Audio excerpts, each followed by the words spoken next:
And most recently, I say this because there are some Epsom colleagues here, most recently Epsom College, which was a wonderful experience of leading that great community. Look, here we are. Wow, it's great to be here and to see you all. And thanks. And why don't we just begin just by chatting to somebody about what was really... Look, you know, everyone comes to conferences and a little bit agitated and really in their heads. I want us to be thinking today about our bodies and our hearts as well as just our heads. I want us to be holistic in this experience and just talk to somebody about, in groups of 2 or 3, about your most human experience over the summer. I mean, what really made you feel... I bet it wasn't you had one of these machines in your hand. What was it that really made you feel alive and a sense of joy? Not pretend, no competition, just truthfully, just talk from the heart. And for me, by the way, it was just a few moments ago, being up here on stage and seeing Tom Rogerson with his pink shoes. I thought, this man has no style or sense of fashion at all. But, you know, he's trying. He's trying. Okay, seriously, just chat, just for a couple of minutes. Human.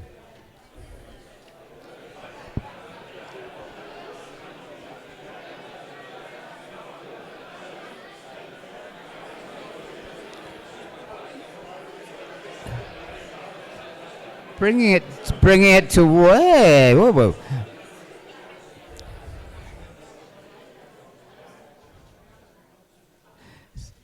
So what do you notice about that? Anybody? Yeah. Largely disconnected. It was camping with no access to a phone. It was phone locked in a box, and it was couldn't use my phone because battery dead. Holiday experiences offline. Ah, yes, love it. Let's have another one. Yes. Loss of family. Or loss of family. You didn't lose them. No, right. Okay. Now that would have been truly, yeah, yeah. Human connection, yeah. Walking with the forest with the sun. 4. And so, you know, and what do we notice about the energy in the room? Yeah, I mean, it was right up. It was incredibly energetic. And how do we... So I'm talking as an introductory talk to today, and I'm trying not to, having looked at the 7 brilliant speakers who are going to be speaking after me, I'm trying not to be going into anything that they're going to be going into, and I'm trying to give you a scenario. But these are the things that really strike me. AI is moving ahead much more quickly than our ability to civilize it and humanize it. That AI is, you know, there are a lot of doubters about this before, that it's the biggest thing ever to come into schools, ever. And some people still don't think that is true, but it is true, and their thinking that it isn't true isn't actually any longer any helpful. And they cling to the fact about, well, you know, there's going to be still be white-collar jobs in their professions, and there'll be that expertise, the professional expertise. Well, actually, no. Or they cling to empathy, debatable, or they cling to creativity, highly debatable. The most important question for us is, because we are responsible, does anybody think, I mean, there are, Tom said 130 people in this room, I mean, do you think that you 130 people know less or more about education than the top 130 people at DFE? Or at equivalent bodies in any other country? I think you do, and I think you do think that you do too, and I think it's on us. So what have we said so far? This is the biggest thing ever, and it's coming on our watch, and we're the people who are going to have to get this sorted. And part of getting it sorted means we're having to put the human the human, like we were talking about at the beginning, at the very heart of everything we do, and we don't have much time to do it, and we need to work together. And what I see is not just that we're falling behind, but there are too many people going out for themselves on this and trying to make a lot of money on AI, and there's nothing necessarily wrong with making money, but that we're only going to solve this if we put our best hearts and minds and souls and bodies together. It's head, heart, hand. It's working really together, and it's putting other people, namely the young people, at the heart of everything that we do. It's not about me and my book, or me and my podcast, or me and my this or that. It is about us together. Okay, so those are the points I'm going to be making. I mean, I'm going to show you a few slides. Has anybody ever heard me talk before? Hands up. Right, oh, hands down, right. Can I say you are the first people who've ever heard me talk a second time? I'm sorry to let you into this, but everybody else, once was enough, and you kind of inoculated, and that's it for life.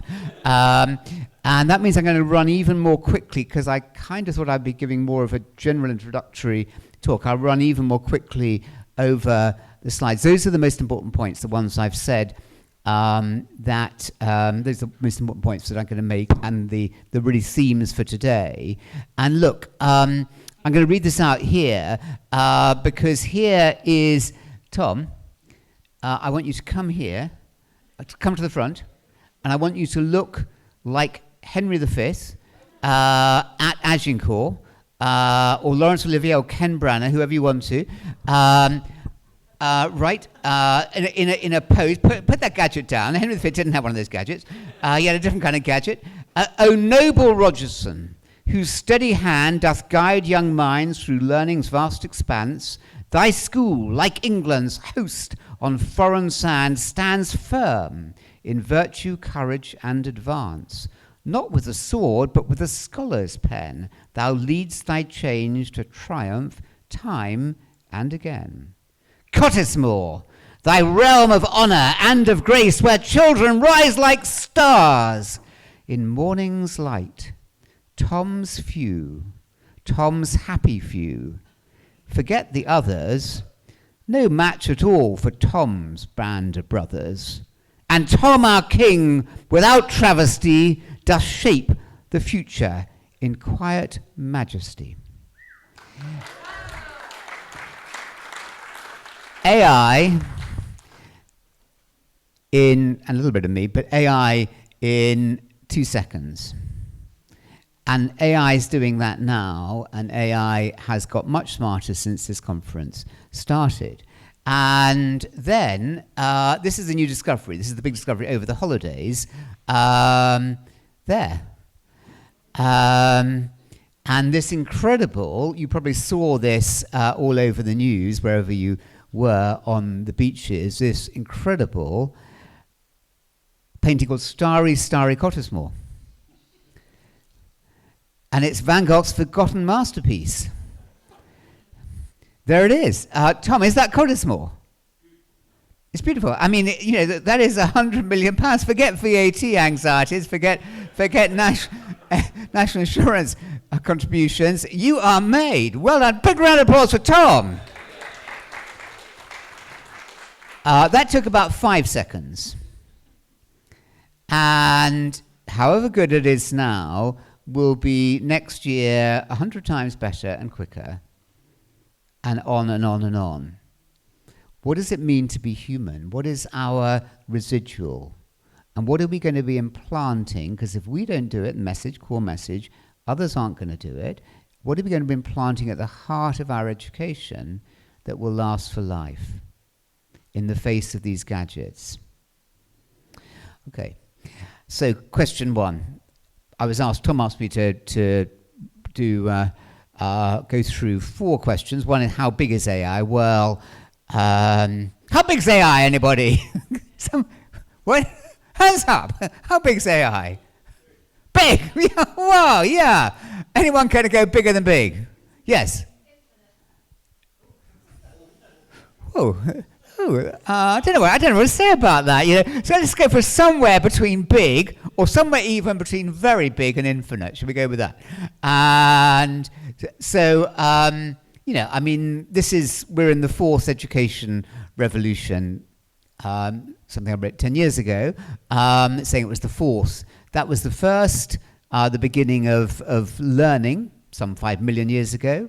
Some 5,000 years ago, the beginning of organized learning, sprung up on 4 rivers on Earth, where people began to settle down in towns. The third revolution, printing press, some 500 years ago with its impact. Actually, China discovered it 1,500 years ago.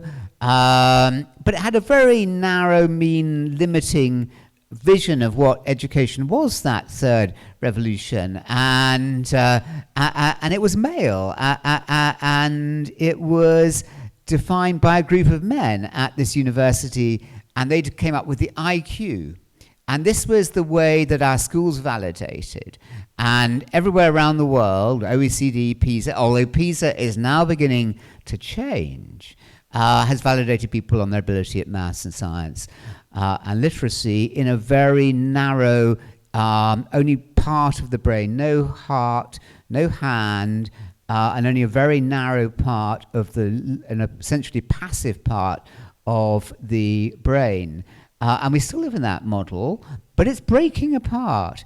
And this is coming. And close your eyes. And imagine your school, or if you're not in one school, the schools of which you work in 10 years' time. Imagine. Just see it. I mean, imagination, core human quality. The AI will never love, the AI will never grow plants, understand nature, understand seasons, apprehend beauty. It will give extraordinary approximations at doing that, but it won't do it. What do you think? Imagination. How do you see? Okay, and just hold that. So hold that sense about will there be any kids in school? I mean, why would any kid in 10 years' time want to come to a school? Why do kids at the moment come? What? As a childcare. Why, when they can get schools for many young people, it's fine for the Education Secretary to berate schools for attendance going down and down, but how about, making schools much more attractive so schools don't feel battered, kids don't feel battered to go to school, but they're wanted, that school's a place of enchantment, of delight, of joy, of love, of curiosity, rather than exams and fear, and do I measure up, or will I get beaten up, or will I get anything else up? How do we bring them back? What's that? When was the last big disruption? What is that? Massive. It created the 20th century. It was the biggest, 50 million dead. That was the flu epidemic. It's bigger than the flu epidemic. What's that? We just had the anniversary. That is Hiroshima, birth of the atomic age. That's the birth of the body which is now sadly in deep decline because of the American president and others. That was the UN, the body designed to help increase welfare and cooperation and prosperity and peace internationally. That was the first meeting in San Francisco. Well, you know what that is. It's bigger than that also, it's bigger than that, and it's bigger than that, and it's much bigger. It's bigger than all those rolled in together. You can read, you can see it. So, and how have schools responded? Well, okay, look at this. Those are schools in 1850. By the way, these are not phones. And that is... that is 1900. This is why I came into schools, by the way. So I came into teaching. I thought it's going to be like this: kids, hands behind the back, not speaking. That's what's there not to love about that? That is, and look at their faces, full of glee. But things have progressed by 1950. Hugely. Well, by 2000, and that could just as well be 2025 in many schools globally. But what is 2030 going to be like? What are the future? Well, it's already here. I mean, what is she not doing for GCSEs and A levels that she can't be doing on that screen? What's she in terms of her learning? And how do we make schools? How do we get humanity and love and joy back in schools? And who knows what they're going to be like in 2050 or even 2035 in your imaginations. So, this is, right, some of you have seen this. I just like this because it's the bemusement on everyone's faces. They had no idea how that horse-drawn carriage was really going to properly get to that internal combustion engine. That was Benz. That was the beginning of the internal combustion engine in Mannheim. And, that happened. This is us now. We don't really know, but we just know we have to take charge of it. Because if we don't take charge of it, bad people or people without altruistic motives will. And you know all of this. And we tend to concentrate much too much on this and that, but without these coming down, transhumanism is happening much more quickly than we think it's happening, and these are happening also incredibly quickly, and so it's a whole cluster of things that make it bigger, even bigger than just generative AI that has so given a boost, but we're still way behind the curve. It's going to change every single aspect of your school.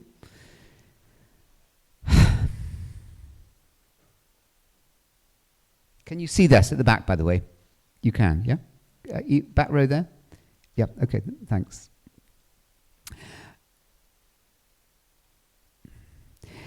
And the jobs they don't go on to. So estimates at the moment.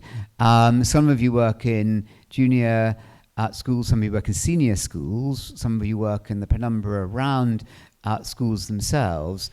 The decline in graduate entry jobs is very frightening. I mean, does anyone know here anyone, your own children or children of friends, who've left uni this summer? Or a couple of summers before, who find it hard to get a graduate entry job? Hands up, please. Hands up if you know anybody. And however hard it is now, it's going to be much harder by 2030. And by 2035, estimates are up to 50% of the current graduate jobs. And this is the point, without replacement.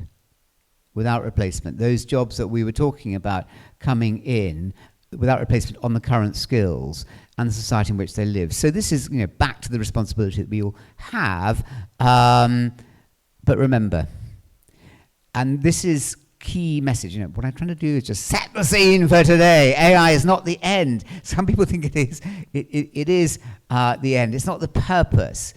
It's the means to the end. It's a means to the end. It's a means that we can help. If we shape it, we can shape it. And we mustn't make the same mistakes with exams where they have become, ask any, exhausted end of summer term state school head or anyone, what the purpose, I get all that, mission statements, but what fundamentally is your school about? Our GCSE results and our A-level results. That's fundamentally, and that's not wholly bad, but it's got to be much bigger than that. And if we make AI, if we make this tech the end, then that is the end. And it begs the question, what then is the end of education? What are we fundamentally trying to do? And forgive me if anyone has heard me talk before, but I have not met genuinely an education secretary who knows what the word educate means. They come up with a lot of fine words, but at the end of the day, it is about, it's about Ofsted and it's about exam results. That has to have that inspiration mission.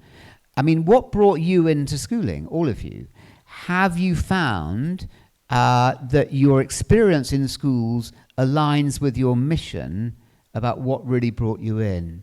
And unless we can get that mission and sense of inspiration and aspiration in the hearts of young people, they're not going to come back into teaching because their own experience often wasn't that great. Okay, so that was the first question. How big is it? What should I do? Okay, but so what does it mean to be educated? Ask that question. Ask. When you go back, ask burningly.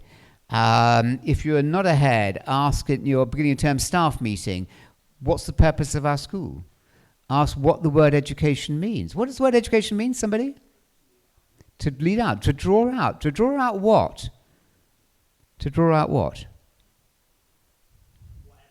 Whatever is inside us, whatever is uniquely, whatever makes us unique human beings with all our skills.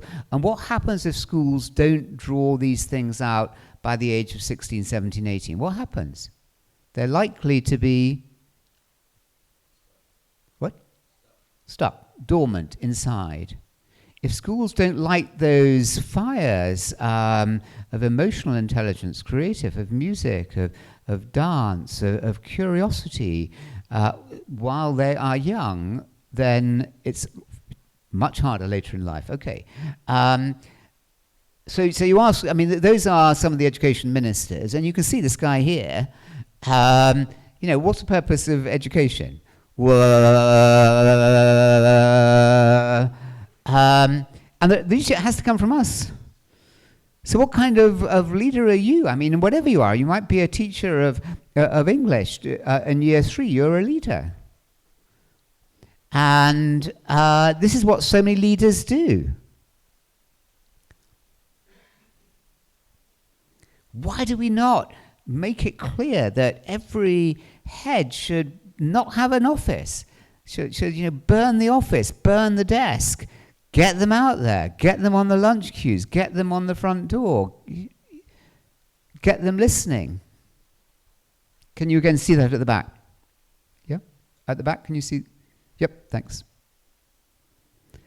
Easy to say, but are we doing it? And this here is a great example of that's what whatever position you have inside schools, outside schools, need to be doing: talking, listening, engaging, persuading. We can only do this together. However whizzy our initiative is, share. Why? Because it's the biggest thing, and because we'll only do it if we share. And okay, so got that. And AI is going to encourage that tendency to do exactly the opposite, to narrow down, not to open out, but to narrow down to a finishing point. What's that finishing point? Got my exams. What do those kids now do? Well, they can't cope because they can't get jobs. And who are they? They're like sports people. What happens to so many professional sports people after they finish their career in sport? What happens to so many? They find life incredibly difficult. Or professional dancers. Why? Because that is their life. They have no identity beyond that. And if you tell kids that exams are all that matters and the development of their IQ is all that matters, then they are nobody without it. Okay. So this is just still my most... I'm going to read it out because it might be too small. Don't ask how intelligent is a student. Ask rather, how is a student intelligent? And that is my favorite quotation ever. And someone here will know who said it. Howard Gardner of Harvard. And it's so unimaginably profound what he is saying, and it goes to the pivot of what's happening at OECD, and which we are doing a huge amount of work at Wellington. We're working with OECD. We want to work with all of you on this pivot from the human capital model of education, where we're educating people for their role in the national economy, to educating people, which is something done to them, to a model that's education that's something done with and for young people. Okay, education must be about the deepening of humanity. You can read that. Human intelligence, not machine intelligence. So what makes us human? And here are just, well, just bang out, just as I draw to a close, bang out some of the things that make us really human. Empathy. Oh, I love that. Vulnerability. And compassion. Honesty. Appetite. Character. Flaws. You know, oh, woo. This is very moving. I mean, you know, what is the one thing we know about? Well, I mean, AI and its hallucinations at the moment. But you know, they'll get through hallucinations. AI, you know, is trained not to make mistakes. Making mistakes, we are often at our most lovable. Hey, I hope this is not being recorded, and I hope my wife doesn't see it. But you know, I hadn't done the dishes last night. And I wanted to get back, so I went to chat, and I looked at what are the kind of things you can say to re-endear yourself to your partner. And Tom, this is not. Yeah. And the first one was a real wow. It was my life is much better now that you're in it. That was the real one. Second one went pretty well. By the third one, she was getting suspicious. And she said, "Why are you standing with your back, with your back to the table?" And I got the thing just behind me. Anyway, you have to. Our job is to what makes us human. We have to get it from deep inside us, and we have to promulgate that in every aspect of our school. These are the things: curiosity, agency, and agency is core because it's corroded and eroded often by AI. Sylvie Delacroix, someone I work with at King's College London, says we have only 2 years to save education because it just rushes in the agents and gives you the answer incredibly quickly. Creativity, consciousness. You can see all these things. Love, empathy. How often do your head teachers talk about love?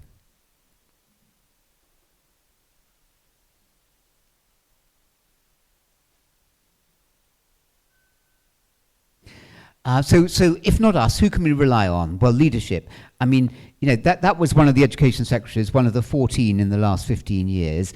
I mean, they went so quickly that some of them didn't even know what they title was, or even know their own names. That was one of them. I mean, they came and, you know, and that shows you how seriously the government prioritizes education. They love us so much in this sector, they've given us all these education secretaries.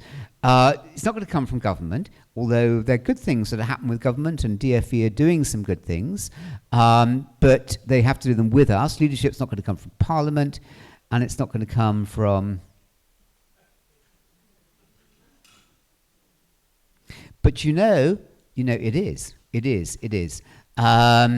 And our body that you're going to hear from Chris Goodall, you're going to hear from Rose Luckin, who chairs our overseas international panel next, and then Chris Goodall, who will talk about the certification that was set up as a charity, and it's about all of us together. That was started at Epsom 2.5 years ago. How do we maximize the upsides? The agents are, well, you can just see it. They're coming. And they're coming at us very fast. Okay, so you can all see that at the back. I mean, if we don't get ahead, and Geoffrey Hinton, known as the godfather of AI, has thinks that we're not going to succeed. He says that never ever in life has there ever been something more intelligent that doesn't win over. That AI is going to take over from us when 40, 50 years. So, you know, could that be, you can see that? You know, is that going to be opening our eyes, hiding our sight from what's really happening, which is a lot of what's going on at the moment? Or is it just about to, as Geoffrey Hinton and others think, scratch our eyes out in a nice way?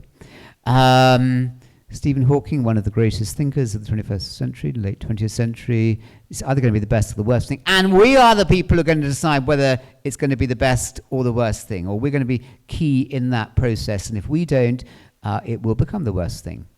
And yeah, there's someone we can really trust and respect. So these are the risks. There's our research at AI and Education shows that only some 5% of schools have a proper strategy. That's one risk. I don't have time to go through these now, but just mention them in passing. Data protection and compliance. The second key risk. Only if we get on top of these risks will we really be able to harvest all the benefits. And equality and fairness. Not least for those with SEND and language difficulties and other disadvantages, means they can't access the curriculum fully. And who here thinks that the detection systems are going to be able to detect cheating? Hands up. Who's got confidence in detection? Who does not have confidence in detection systems? Right. So one of the big things happened last year was back in September 23. We had so back in September 24 we had universities said that we know when our students are cheating, and by the end of that academic year they didn't know. They could no longer tell. The detection systems are getting smarter quicker than human intelligence. That's only just one of them. You all know the risks. So just coming to a close, Tom, do I have any time for questions? Tom? How long? Okay. Will it go away? Hands up! Those people who thinks it's going to go away. Hands up. It might become less perceptible. Round of applause. Round of applause. And can you just say just a quick word? I suspect that AI might become more invisible and embedded in systems and processes in our ways of life, and we might not see it as a distinct technology. Another round of applause. And so, will it go away in any form? And the answer is no. And, who knows? Who knows? So, Martin Rees, who I was interviewing at the beginning of this week, Martin Rees, Astronomer Royal, ex-president of the Royal Society, very, very smart scientist, said the human fallacy is that we put human beings at the top of the tree of evolution. He said, why do we do that? Human beings are not at the top of the tree. Human beings are only part of that. There will be intelligent machines that sooner than we think will take over from us. Hands up who thinks that might happen. Who fears that might happen. And what's going to stop that happening? It is the work that we do ourselves to embed humanity at the heart of it, so that AI becomes not the end, but a means to making with its incredible benefits. Tom, I'm glad that you have come, because you're going to be... Can we get a bit more volume on this? Volume up.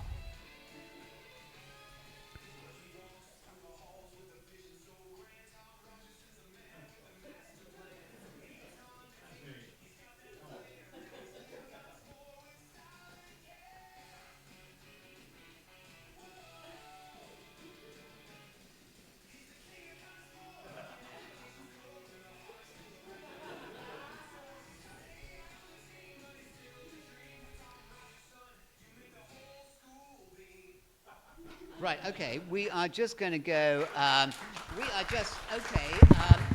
get... What's at the top volume, by the way? Anyone? What? We'll sort it out and we'll bring it back after lunch, after the break. That's fine. What we're going to do now is we're going to stand up. We're going to stand up and we're going to stand up, everyone. And this is where you are going to be. Tom, come up on stage. And you might not have made it to Glastonbury this year, but this is going to be the new Glastonbury, and on we go. Okay, and can we just start moving around to this, please? Tom? Yeah, we're dancing. But listen to the words.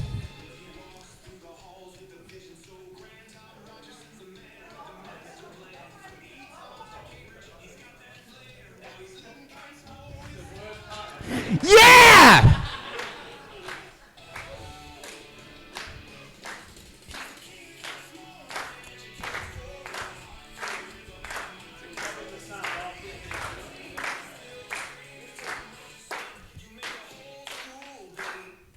Tom Rogerson, you make the whole school dream.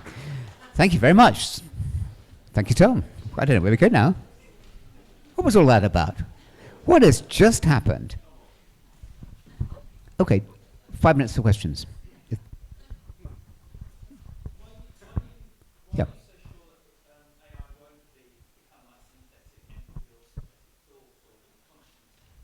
Why am I not sure that AI won't become like...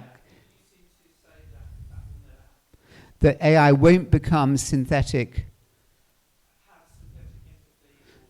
empathy, or why do I think it won't know love?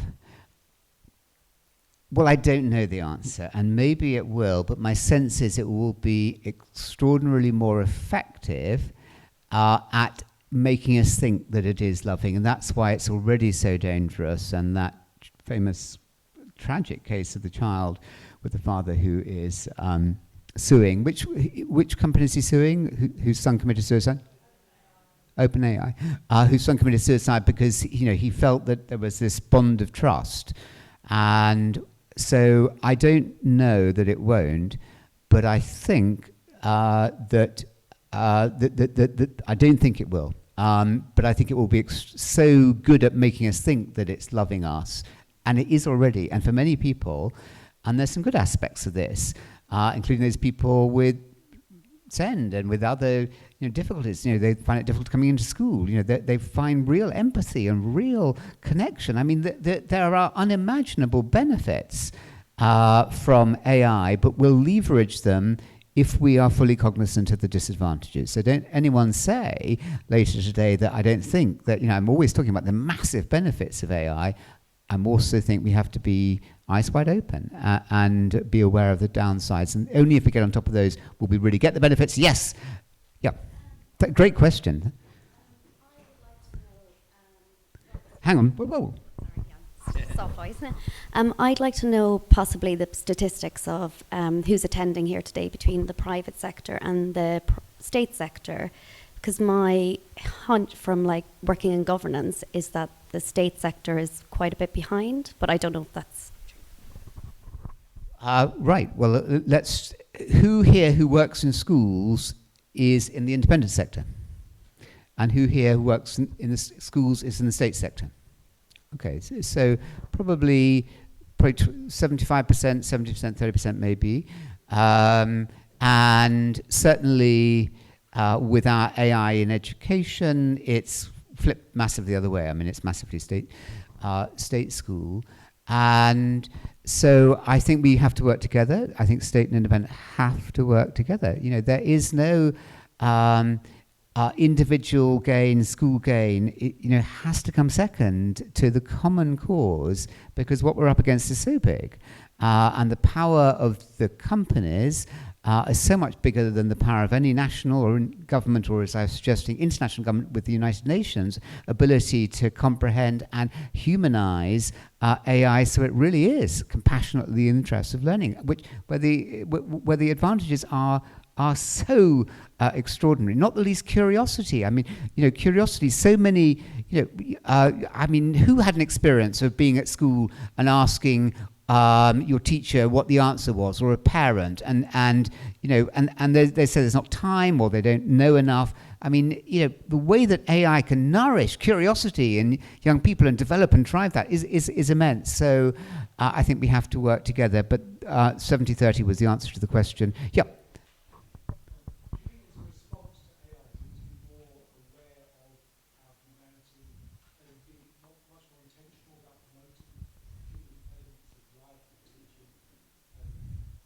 I mean, what do all of you think here? Do you think that sufficiently in our schools before generative AI and 5 years and more ago, there was sufficient emphasis on the nurturing of individual agency and identity and humanity in our schools? Hands up, I think there was. Hands up, I think there wasn't.